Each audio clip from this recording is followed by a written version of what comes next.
connurent au métro la Trinité. Elle, comme vertu, on pouvait la citer. Elle avait de beaux yeux et un si bel air que le jeune homme se sentit tout à l'envers. Il lui fit la cour en termes choisis. Il offrit son cœur, elle dit non, merci.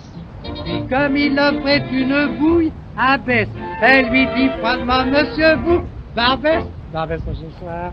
Oh l'amour, oh le métro, c'est des choses qui vont très vite. Oh le métro, oh l'amour, mais qui ne dure pas toujours. Ils se marièrent à l'hôtel de ville, puis tout en blanc à l'église de Belleville.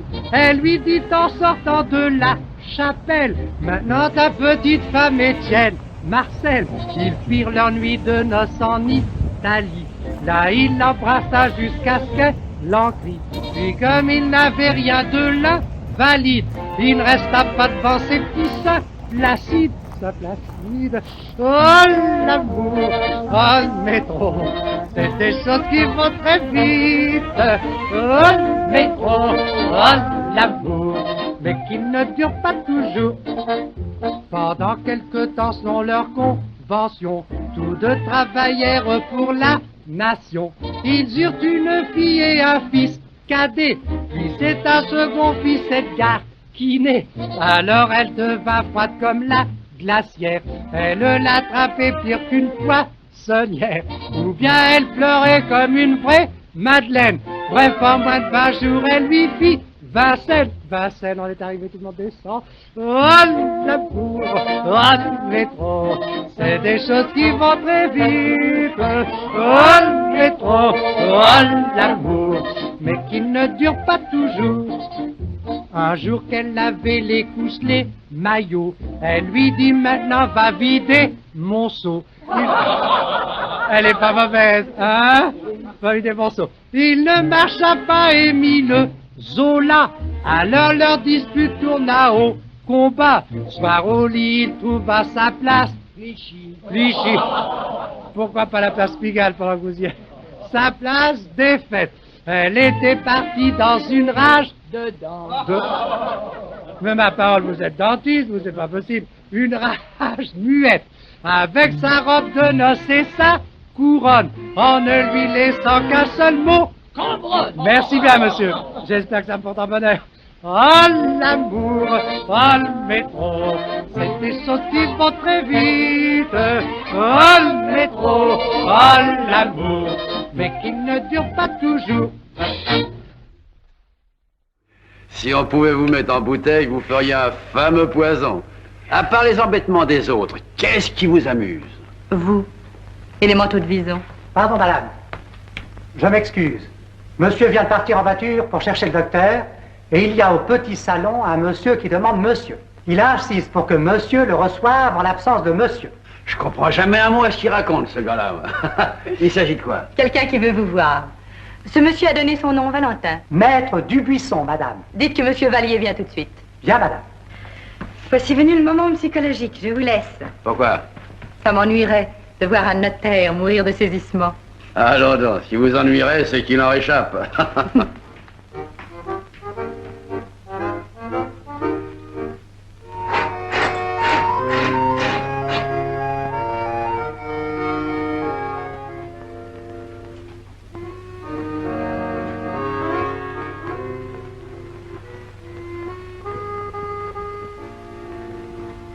Monsieur.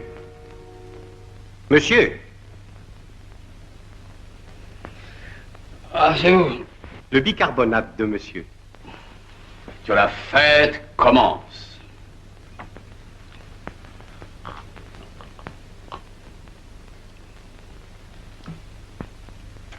Quelle heure est-il?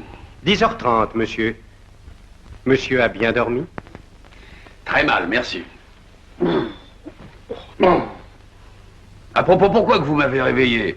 Je suis un octambule, moi, mon vieux. Je me couche tard, je m'amuse. Ayez pitié des gens qui s'amusent. Que monsieur m'excuse, mais monsieur Peuchat attend monsieur dans son bureau. Il dit que c'est urgent. C'est pourquoi je me suis permis de réveiller monsieur. Ça va, ça va. Donnez-moi la robe de chambre, la marron. Ça ira avec ma gueule de bois.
Qui est mort?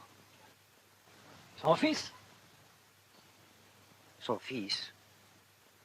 Ah oui, Mathias Pascal. Qu'est-ce que vous dites? Mathias Pascal? Oui. Mais c'est moi. Quoi? Mais je suis moi. Moi! Mathias Pascal, c'est moi. Vous avez tort de plaisanter avec la mort, monsieur. Ça porte malheur.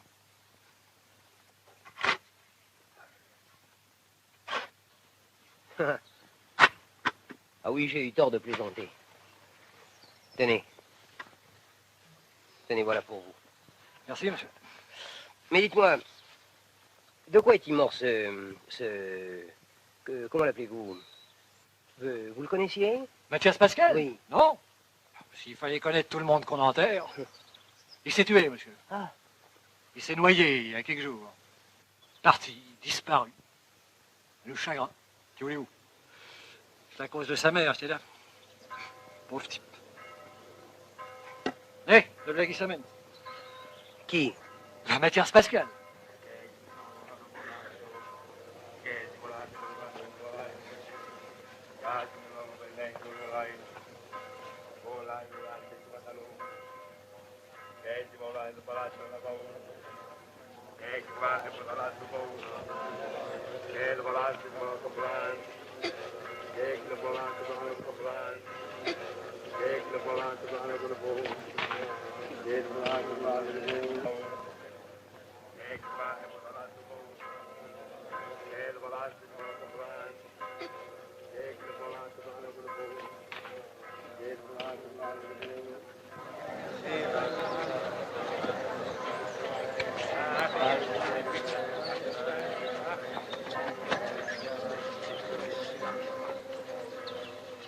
Requiescaternam Domine, et quiescat in pace.